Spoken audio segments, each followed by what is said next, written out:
The story begins with a girl laughing at the protagonist, asking him to show everyone how pathetic he looks when he is frustrated. He tells her to entertain her, and adds that it's bad enough just being her childhood friend. At that moment, he felt that something inside him was breaking. Ruatekisiki is not an ordinary girl. She is a super popular idol, and the granddaughter of Dao Takasiki, president of the giant Tikai Group, a huge corporation that controls Japan. Her wealth and power are on a completely different level than ordinary people, which makes her look like a perfect fairy tale princess. In contrast, the boy's name is Kazuma Suzuki, a gloomy and ordinary guy, without a girlfriend or friends. Basically, he is the stereotype of a social outcast. If he has any special characteristic, it is to be the childhood friend of the great Ruata Kiyosaki, and nothing more. That's why he has always lived under Roa's shadow, but he doesn't want to be special like her. He just wants to be normal, have friends, and maybe even get a girlfriend. He once confessed this to Roa, and her response was to ask him if he was a fool. He told her that an outcast like him should know what his place was. He added that his only value was to be the childhood friend of the great Roa, and that with that he had already exhausted all his luck in life. He made sure I understood his position well. Roa repeated to him that he should stay in his place, and even added that his face should know its limits determined from birth. The words that Roa had said to him since childhood weighed on him like a curse. But still, longing for normalcy, she welcomed the spring of her first year of high school. While reading a novel, her phone rang with a notification. When he checked it, he saw a message from Roa telling him to come to the station at 3 o'clock. Because I was going to karaoke with Ayacha and the others.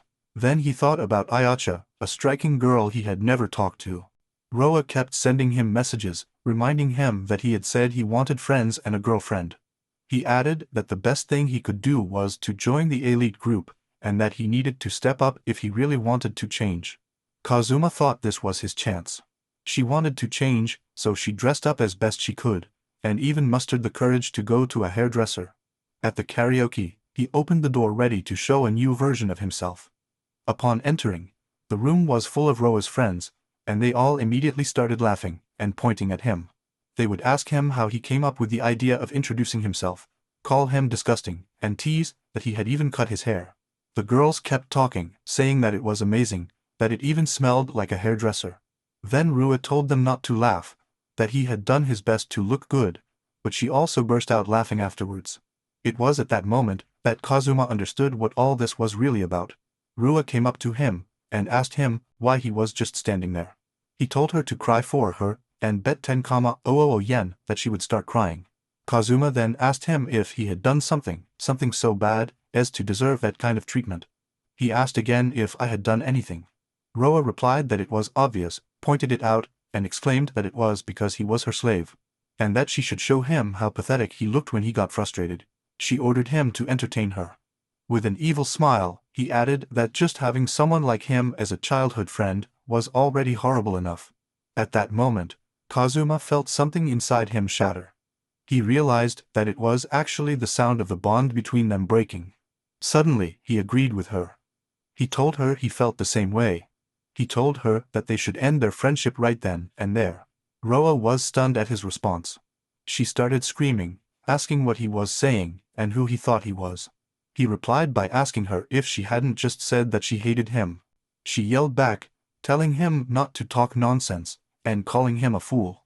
He added that he had no right, that she could hate him all she wanted, but that he was not allowed to hate her. Kazuma realized that this was the true pinnacle of Japanism, to think that someone like that girl was at the peak of popularity. Daedal? What kind of world is this that we live in? Suddenly, he hit the table hard and left the room. Before he left, he reminded Roa that he had meant every word.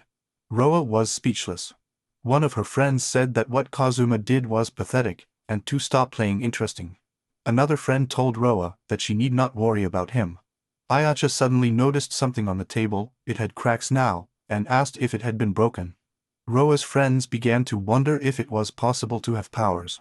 Another friend disagreed, saying that the table was already broken, and that no one could split a table with his bare hands unless he was not human.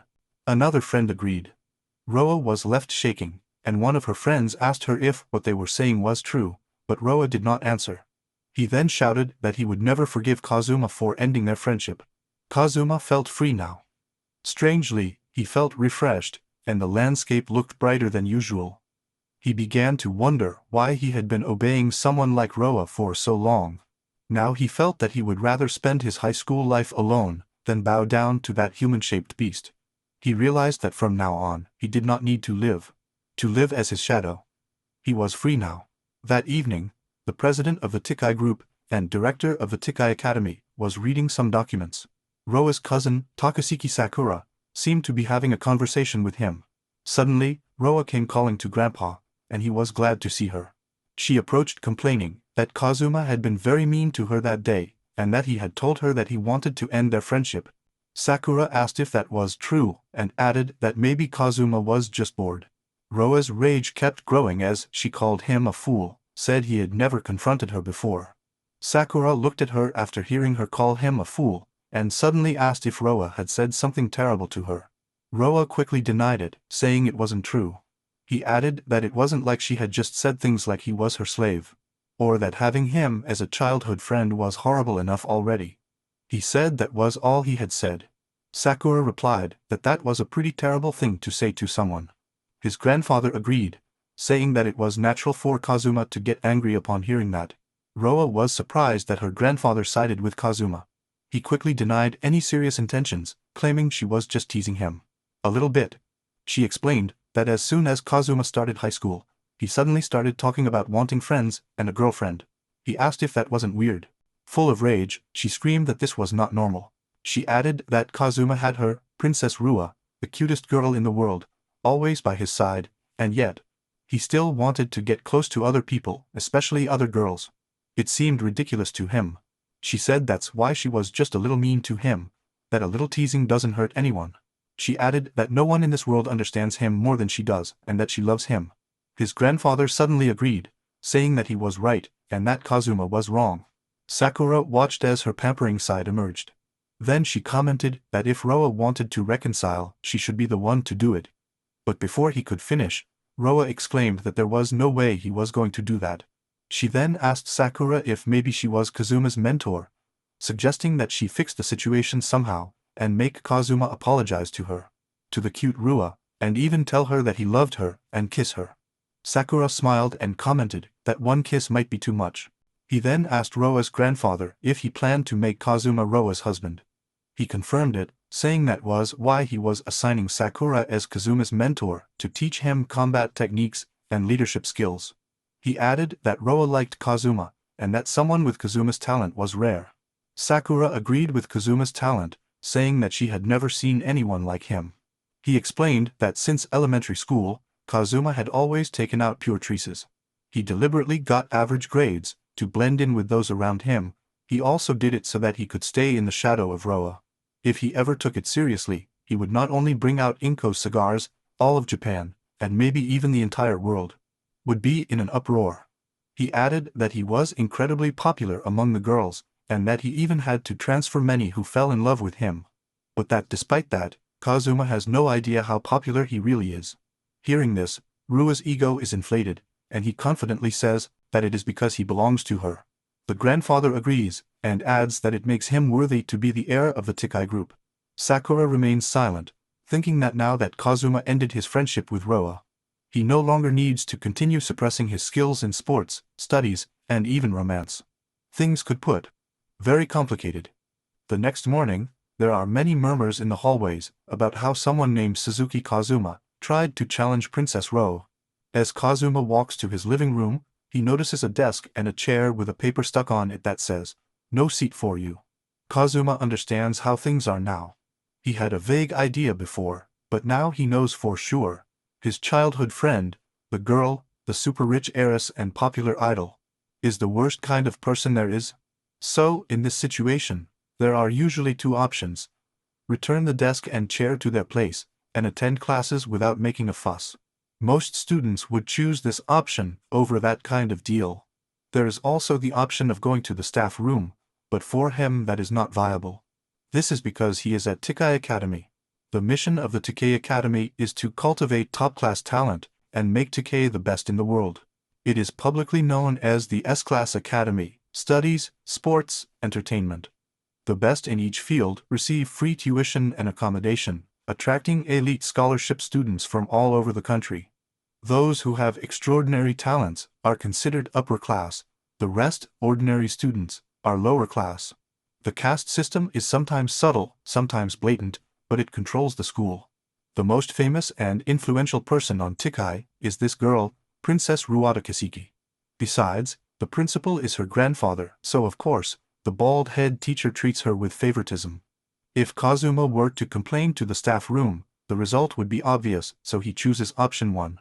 Return the desk and chair to their place, and attend classes without protesting. I had already decided to live alone, so there was a third option.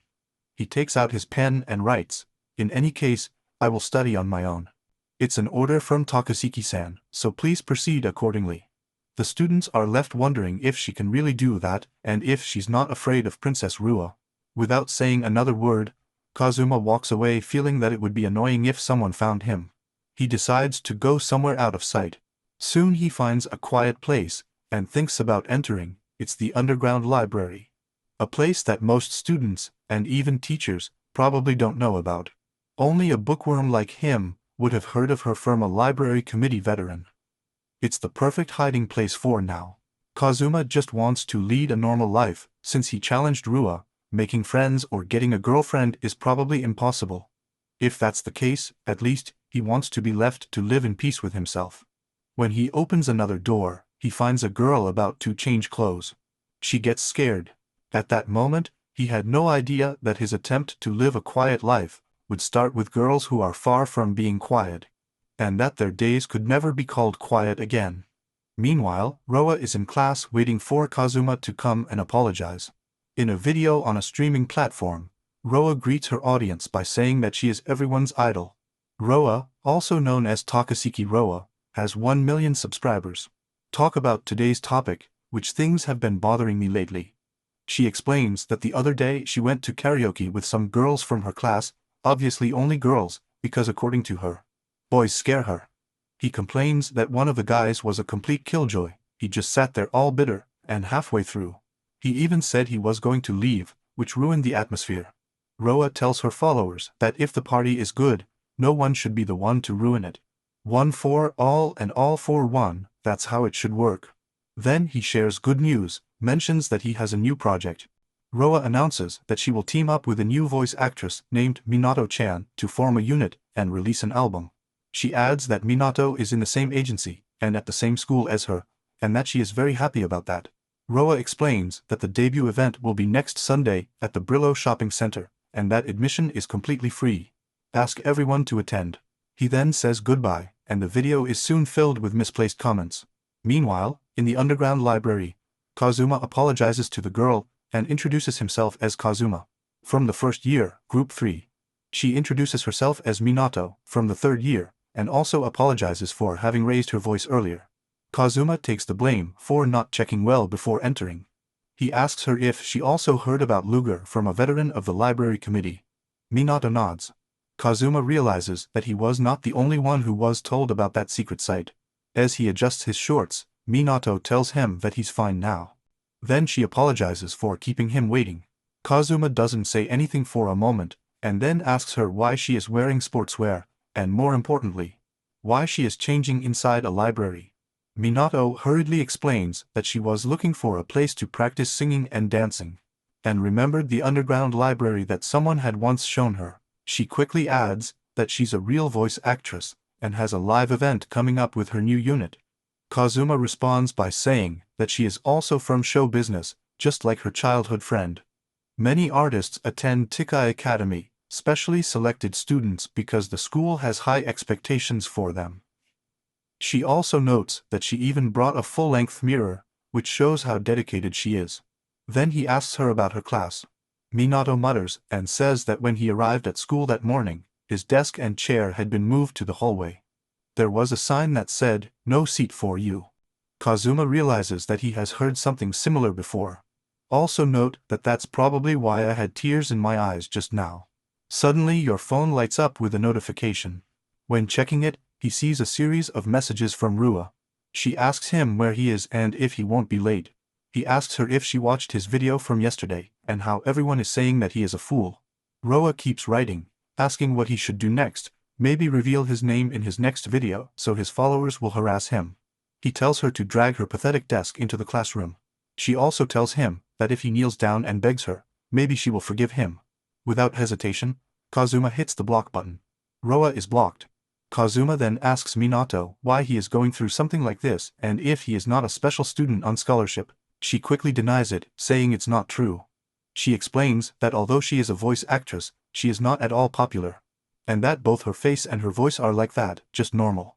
Kazuma responds by saying that he can't see her face well because of the bangs, but that her voice sounds pretty cute to him. Like the sound of a little bell rolling, and that he finds her voice pleasant and easy to remember. Minato is suddenly flattered by his words. She turns around, denying that she is cute, and says that there are many people with better voices in the world of idols and voice actresses. Compared to someone like Ruete Kiseki, he feels that she is nothing. She adds that even so, someone like her ended up forming a unit with Ruzan, which is probably the reason why she is being harassed like this. He goes on to mention that even yesterday, on his social networks, he received a lot of comments saying that if he teamed up with Roa, Roa's status would go down.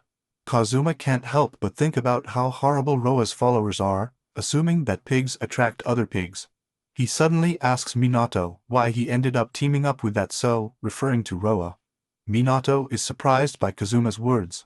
She asks him what he meant by so and he immediately apologizes, realizing that he said it out loud. He clarifies that he was referring to Takasaki Roa. She quickly approaches and warns him about what could happen if someone overhears him talking badly about Roa at school. Kazuma replies that there is no one around. She nods and begins to reason. She explains that it was the agency's decision, since she and Roa are in the same. And they thought that pairing her with someone simple and off would make Roa stand out more. Kazuma thinks that's a cruel way of putting it. He wonders if it is Tikai Music, the same agency connected to the gigantic Tikai group. He has no doubt that even the desk and chair incident was Roa's idea. Even if it was a plan of the agency, Roa probably couldn't stand being paired with someone she considered inferior. Just when he's thinking that, Minato suddenly says that he's okay with just being background support. He adds that it is a rare opportunity that he has been given, and that at least, he does not want to be a burden to anyone. He says he wants to give everything. Kazuma asks her if that's the reason she came to practice, and she feels. He smiles, and says that he thinks that's great of you. Seeing his reaction, she looks at him while he calls her by name. So, Kazuma offers to accompany her during her practice, mentioning that the only thing he can do is give her his opinion. From the perspective of a complete amateur, he holds out his hand and asks if she's okay with that. Minato takes his hand with a big smile and says he will count on him. At that moment, Kazuma notices something up close. He realizes that Minato is much cuter than that pig Ruaz. During lunch, Kazuma walks down the hallway thinking about how Minato has been practicing non-stop since the morning. Worried that he would get dehydrated, he bought 2 bottles. Suddenly someone shouts his name. It's Roa. She asks him where he's been, and what he thinks he's doing missing classes. Kazuma is not fazed at all. Roa continues to demand to know why he is ignoring her, and how he dared to block her on messaging. She reminds him that no one is allowed to ignore her. She then embarrasses herself by suggesting that maybe it's because her face is so beautiful that he can't look at her directly. He asks if he's embarrassed or something. One of his followers approaches from behind and questions Kazuma about why he is giving the silent treatment to Roa, telling him that's rude. This puppet is named Asano, a promising scholarship student of the baseball club. Kazuma wonders if this puppet has nothing better to do than to follow Rua around. If he has time to waste like that, he should follow Minato's example instead. Asano becomes more enraged as Kazuma keeps silent, accusing him of teasing him with his expression. Asano prepares to beat him by demanding that he say something. When he throws the punch, it goes through Kazuma completely, and Asano is left wondering if he really hit him. Because he didn't feel anything. Kazuma is now behind Asano. Asano looks back, surprised, wondering when Kazuma moved. Other students start muttering, asking if Asano really failed, calling it ridiculous, and even some wonder if Asano is weak. Kazuma calmly asks Asano if something is wrong, suggesting that maybe he is out of shape. Asano, furious, prepares to throw another punch, but Roa stops him. He looks at her, surprised. Roa reminds her that the only one who is allowed to seriously mess with Kazuma is her. He says that Asano can only lay a hand on her if she explicitly orders him to, and that he should know his place. Totally confused, Asano agrees. Kazuma then calls Roa. Her face lights up, asking what she wants. Then he asks her if she thought that was cool or something. She is obviously taken aback, and before she can answer, Kazuma calmly tells her to listen well. Absolutely no one is allowed to mess with him or bother him. He lifts his head and looks at her, telling her that he doesn't care who she is. As he walks away, he simply tells her to leave him alone. Rua falls to her knees, defeated. Other students run to help her, asking if she's okay, and yet another one wonders what Kazuma's problem is. But Roa, sitting there, finds herself thinking that what he just did was really great. A week later, Minato is practicing his dance when he suddenly trips and falls. Kazuma quickly catches her and asks if she's okay. She apologizes again, saying it happens to her all the time. Kazuma tells her not to worry, that he doesn't want her to get hurt before the actual event. Minato then praises him, saying how amazing he is, no matter where he is, whenever she stumbles, he somehow always catches her.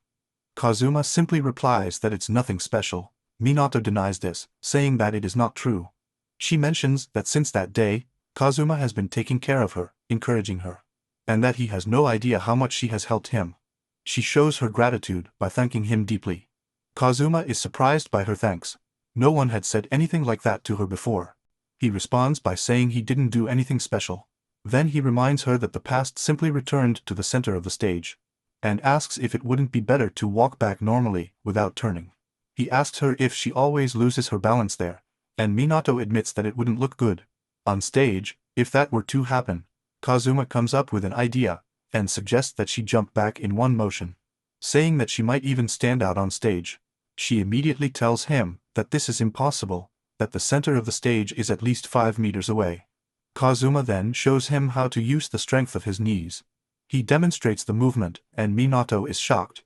Nervous, she says it's impossible for her. He asks her what she did, saying that it looked like she bounced like she was on a trampoline or something, and that normal people can't do that. Suddenly he asks her if her grades in pay are through the roof or something. Kazuma tells her no, that since elementary school, he always got solid 3 out of 5. Minato looks at him surprised, and asks him what exactly he is seeing. Kazuma comments on his posture, saying that it's a bit wrong. She agrees, admitting that she knows and that she has never been able to correct her slouching. Even the choreographer got mad at her for that. Kazuma is silent for a moment, and then suggests that she take advantage of that slouch, instead of correcting him. He shows her how to use it naturally in her movements, and she imitates what he does. He then tells her to directly continue with the Satsuki dance from there. Minato manages to execute the dance moves, while maintaining his hunched posture, making it part of his style. Kazuma is proud of his work, and thinks she looks super cute. Minato then ends up exhausted but smiling, commenting that the movements are finally starting to flow. Kazuma tells her that's great, and even suggests asking the costume designer to make her a set of cat ears and a tail. Minato laughs and agrees, but suddenly mentions that he can't really use that idea. Kazuma asks her why, and she says that with that kind of look she wouldn't match well with Ruzan. He explains that his role is to make Roa shine after all. Kazuma is speechless, asking her if she's really okay with that. Minato nods, saying that singing while dancing is not his specialty to begin with. She adds that she actually wants Kazuma to watch her practice acting instead of singing and dancing. After all, she is a voice actress. She explains that she wants to play an anime character, and that's why she's giving everything at work in front of her now, hoping that, even a little, it will open up opportunities for her as a voice actress. Kazuma replies that he understands. In her eyes, Minato is so positive, and when she talks about voice acting, she looks full of life. He can really feel how much he loves his job. Suddenly he tells her that he envies her. She gets confused, so he explains that it's because he doesn't have any dream or goal. Minato asks him if there is nothing he wants to do. Kazuma mentions that he just wants to be someone normal. He says he's okay with not being special, that he just wants an ordinary life that he can be proud of and say that's me. Minato smiles and tells her that's okay. She adds that being Kazuma, She is sure that she can become a normal person, or even anything he wants to do. This bright and positive girl suddenly makes him realize something for the first time. Kazuma smiles and thanks her. Minato notices him, and suddenly mentions something he's been wondering about. He mentions having heard the rumor about how he got into a fight with Roa. He adds that he thought maybe it was his fault. Kazuma tells her that it's not like that. Minato quickly asks if Roa is not his childhood friend, and if her presence is giving him a hard time. He tells her again that it's not like that Roa is not his childhood friend anymore or anything like that. So he wasn't thinking anything about it. Minato then asks him if that's really true. She calls him by name, and he asks her what's wrong. Suddenly the door slams open. It's Rua, and she doesn't seem to be happy at all. He demands to know what Minato is doing with Kazuma in a place like that. Rua stands there acting as if she were his wife, although his opportunities are already far behind. As for Minato, she is paralyzed and genuinely scared when she sees Roa. Kazuma, however, doesn't seem affected at all. Roa had heard that Kazuma was in the hidden library, so she went to investigate. I also wanted to know what was going on. Then, raising her voice, she demanded to know why Kazuma was with Minato, calling her a trash voice actress, and pointing out that she wasn't even a little popular. Roa kept insulting Minato, calling her useless. Minato was clearly affected by Roa's cruel words, while Kazuma wondered if Roa was still acting like a girl trapped in elementary school. Roa continued to accuse Kazuma of disappearing because he had been seeing Minato. He asked her why she would take the trouble to spend time with someone so gloomy, unattractive and hopeless. But just as she kept screaming, her voice cracked and tears filled her eyes. He admitted that he hated seeing them together. He wanted to know why Kazuma wasn't by his side instead of Minato's side. Why he was with that girl, Kabasura. Then Minato gently called Roa, trying to take the blame. She explained that Kazuma was just trying to help her. With an intense and chilling look, Roa approached and asked if I had really just called him Kazuma. Minato was clearly scared by the expression on Roa's face, so he quickly changed and named it Suzuki instead.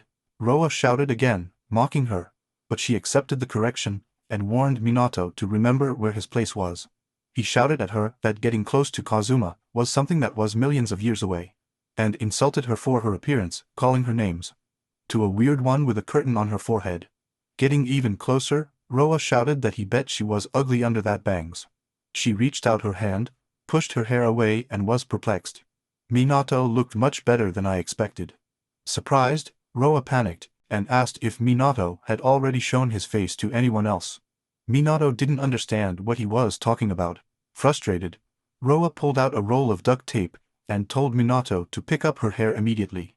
Finally, Kazuma intervened and called Roa, telling him to stop. He also asked her if she wasn't supposed to be in the same group as Minato, and didn't understand where she even got the tape from. Roa downplayed the matter by saying it was just the support, but Kazuma told her that even that supposed supportive partner trained hard every day just to keep her place. He warned Roa not to interfere. Roa was shocked to see that Kazuma was defending Minato. She quickly asked him why he was on her side, and why he never took sides for her, especially being childhood friends. Kazuma replied that he supports people who make a real effort. He reminded her that they were no longer childhood friends, and asked if she had forgotten what he told her before. Roa was surprised that he said something like that. He asked if he was still upset about what happened the other day, and claimed it had just been a joke. Kazuma asked her if she really thought that was a joke. He raised his voice asking how many people he had hurt with those supposed jokes.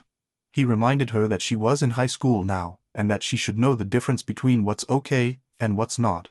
He also told her that she was the one who had to learn what her place was. With that, Kazuma turned around and left, leaving Roa paralyzed.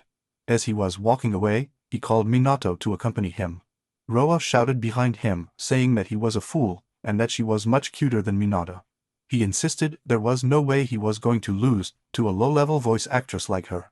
Later, Minato apologized to Kazuma, saying that it was his fault that Roa got upset. Kazuma reassured her by telling her that there was no need to apologize. In fact, he told her that he had given her a great idea. Minato looked confused and asked him what he meant. He explained that if they managed to accurately prick Rua's inflated pride, they could completely throw her off balance. He jokingly called it Operation Dance to Manhwa. Minato didn't get it. Later, Minato was holding a black cat pin and asked Kazuma what it was. He told her that he had found him nearby. Then he asked her if she had a YouTube channel. Minato replied that yes. Kazuma told her to put on the cat pin and upload the cat dance she did the day before, assuring that she would definitely attract attention. Minato replied that his channel barely had any subscribers and he didn't think it would reach anyone. Kazuma told him that he would take care of that part and that with a dance like his, it would work for sure. He asked her to trust him. Minato nodded and said he understood. Kazuma then asked her if she had ever considered putting her bangs up. Minato looked confused, so he told her that she was actually really cute and that it was a waste to hide her face. Minato explained that she was afraid of people looking at her, that she couldn't relax without the protection of her bangs, and that she didn't feel it was something she needed to correct. Kazuma simply replied, "I see," and asked if his agency had ever told him anything about it. She replied, "Not really, at least not until the group dissolves." And she added that the bangs combined better with the supporting role image. Kazuma was not surprised and commented that Roa should have debuted as a solo artist from the very beginning. Minato replied that apparently that was the plan, and that the group existed only for publicity purposes. It would be dissolved after a single second. Kazuma commented that show business was dirty. Minato explained that her agency basically belonged to Roa's grandfather, and that in terms of popularity or appearance, she felt completely outclassed. He asked her if it was really okay to face someone like Roa. Kazuma did not immediately respond. He thought to himself that Minato's lack of confidence was probably due to the environment he had grown up in. In this world, people are afraid of losing their place and always try to crush anything that sticks out. There are many like that, whether at school or in show business. Minato had always been surrounded by people like that. It was no wonder that he had lost confidence.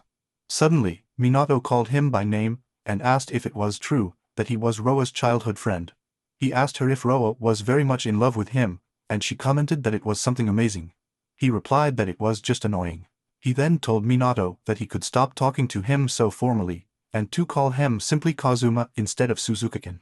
Her expression brightened, and she replied that then she would call him Kazuma, and that it would make her happy if he called her Amen. He felt her and called her to mention. His face turned completely red, and he covered his face with his hands. When he asked her if something was wrong, she replied that she would give her best in recording the video. Already on YouTube, Minato nervously introduced himself by saying that he would dance his original choreography, called a Manhwa dance. He asked his subscribers to please watch the video to the end. Then she started dancing, clearly enjoying every second.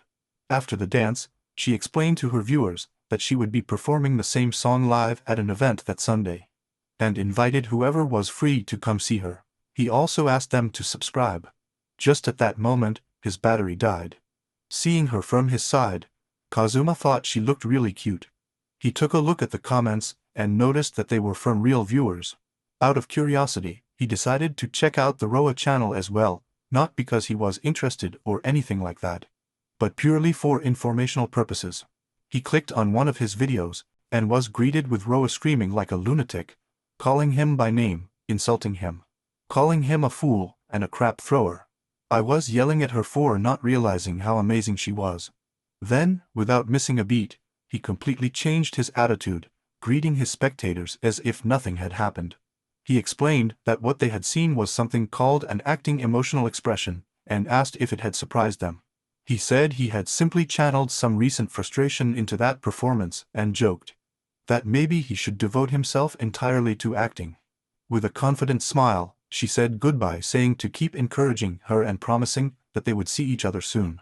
Kazuma was speechless at what he had just seen. After a moment, he accepted it and made a decision. He was going to crush her without holding back. At that time, Roa's video, as expected from a popular idol, was accumulating tens of thousands of views. Meanwhile, Aman-chan's video was barely hovering around 50 views.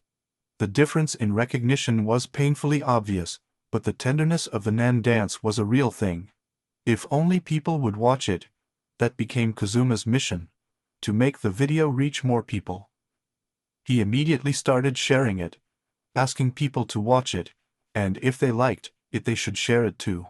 Kazuma was an introvert, someone simple, quiet and friendless in real life, but on the internet things were different.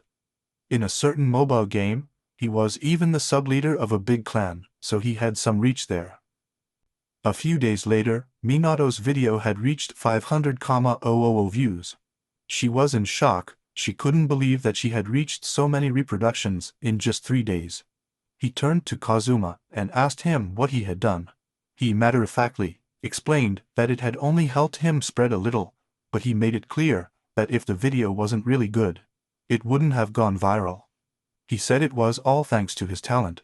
She laughed and said she was happy. She commented that even someone she didn't know had been told she would be going to the event. Kazuma told her that was great. Roa had also been promoting her event a lot, and it seemed that a lot of Tikai Academy students were planning to attend. Now all that remained was for him to fall into the trap. Suddenly someone ran towards them. It was Roa, wearing cat ears, and shouting that he had arrived. Kazuma was surprised to see that he had managed to attract her. Minato, on the other hand, was only confused by the cat ears. It didn't take long for Roa to be rude again. He said he had seen Minato's ridiculous video and asked if she really thought he was cool just for wearing cat ears. Roa stated that if they played by the same rules, there was no way Minato could beat him. She kept shouting, saying that Sunday's event would now be a battle of cat ears, and that she would prove to everyone who was really the cutest and most popular. Kazuma wasn't surprised. After all, they were childhood friends, and he understood how her mind worked. That slight twitch at the corner of her mouth gave her away. She was making a big effort to hide her frustration. Now that everything was ready, it was time to start the rebellion against the main idol. On the day of the event, Kazuma called Amon, who was already dressed. She greeted him, and he asked her if the dressing room wasn't supposed to be in the other direction. Minato agreed, and then explained that it was because of Roa. Apparently, Roa had told his manager that he didn't want to breathe the same air as that nobody, referring to Minato. So they gave him a separate dressing room. Kazuma muttered, calling the so. They sat down and Kazuma mentioned that maybe it was better that way, since they wouldn't be interrupted. He reminded her that the time of the show was approaching, and that as long as she did what she had to do, everything would be fine. He told her that he had seen her practice every day and that she had improved a lot. He also encouraged her to have confidence. Minato suddenly asked her why she did so much for someone like her. He said he had been asking himself the whole time. He repeated the question. Kazuma paused, thought about it, and then said that if someone like her, someone who wasn't even part of the school's prestigious air program, managed to shine, maybe that could open a crack in the wall that the school had built around it. Minato looked confused and asked if he was really talking about her. He replied that maybe it was just a loose thought, and then added that from the very beginning, he just saw how hard she tried and wanted to support her. That was all. Minato's face lit up at those words. Kazuma then pulled something out of his bag. It was a cat-eared pin, and he told her that he had made it for her. Her eyes widened with excitement, and she asked him if he had really done it. He nodded and explained that he had been looking for something that would fit him perfectly, but in the end he thought it would be rarer. Quickly do it himself. She thanked him warmly, saying that she was very happy. As he put it on, he added that he would give his best. Suddenly he reached out his hand to her and touched her hair. She was startled. Gently, Kazuma pushed her bangs aside, and told her that this was the way it should be. Take it. He then added that he knew he would look a hell of a lot better that way. Minato panicked instantly, his face turned intensely red. Trying to ease the tension, Kazuma shared that he had also tried to change his hairstyle once. He said someone had invited him to karaoke. So she gathered up some courage and went to a hairdresser.